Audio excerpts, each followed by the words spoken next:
The store does. And between both stores, I believe we do 6 to 10 exhibitions annually, which is quite a bit. Most of the exhibitions we have are solo shows, so it's just one featured artist, but Lindsay, who's our Director of Communications, Marketing, and Galleries, had a really great idea to do a community-faced exhibition that was focused around the Black Swamp Arts Festival. So what she did was invited artists from all over the region to submit a piece of art, swamp-related, and that's kind of a fun way to get people that might not want to set up a whole booth for the show or participate in the festival proper to be involved and to have some art on display where they can show off their talents and then invite their friends and their family and their community members to come take a peek and see their work and really show off. Swamp Things was a fun show to put together. We were thinking about, we're fairly new to the Bowling Green community. We just celebrated our first-year anniversary in the store. Thinking about how to get a little better integrated, find some new friends in the community, and also tie into the Black Swamp Festival, which is already so popular and well attended. So with it being the 25th year anniversary of the Black Swamp Arts Festival, we thought what a better year to kind of do something that's in line with that theme. So we thought of Swamp Things because people could interpret it in a lot of different ways, whether that be natural per the environment around us or it be kind of a creature. We thought you could really have fun with it and it really didn't limit your medium or subject or idea too much, and just play with it. So we did a call for artists, mainly in this area, but we did extend some of our marketing out as far as like Chicago and Pittsburgh. We had mostly artists from the area, but we did have one artist from Cleveland that got in. So we had about 50 submissions and ended up picking just over 20 pieces from 16 artists. Well, this was created in response to Jules Webster's call for artists to make swamp-themed pictures in relation to the Bowling Green Festival of the Arts. And there's a few different ways to look at it. For one thing, it's an example of my strange imagination. I don't know where these ideas come from exactly, probably shouldn't ask.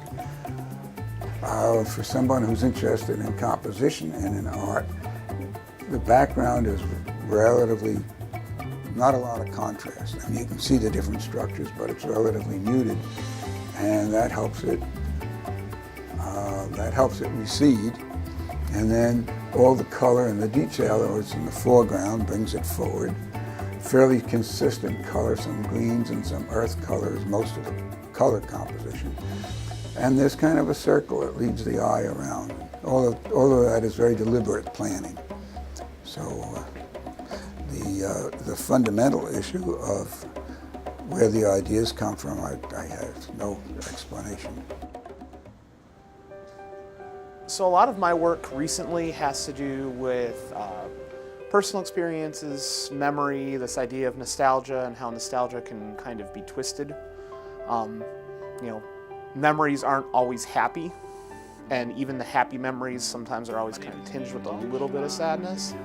So recently we lost my father last year, and my mom and I are going through the house trying to organize things, try to get things taken care of, and we always have these moths that, the little cabinet moths that come in, and we're always swatting away at them. And this piece is kind of about the obligation, like when you're a boy, you put on your tie and you go to work, and this idea that you can't mourn properly, you can't always do your duty because there's always other little things getting in the way. So that was kind of where this piece comes from. I think that art, teaching children and making art available in education fosters creativity, which can move over into other areas of endeavor. I think it's definitely important that artists have to collaborate and have to communicate in this community. I think for a lot of years there was this kind of standoffishness where it was like, you do your thing, I'll do my thing, and just stay out of each other's way. And I think more recently the arts community has been doing a lot better about opening up those bridges for communication and really trying to get collaborative processes going. I've met with a couple people who've done the accelerator grant projects, and like we've talked about, like, hey, maybe we should do something in the future. So maybe people I wouldn't know if we didn't have that connection. You're going to be better the more you work with other people.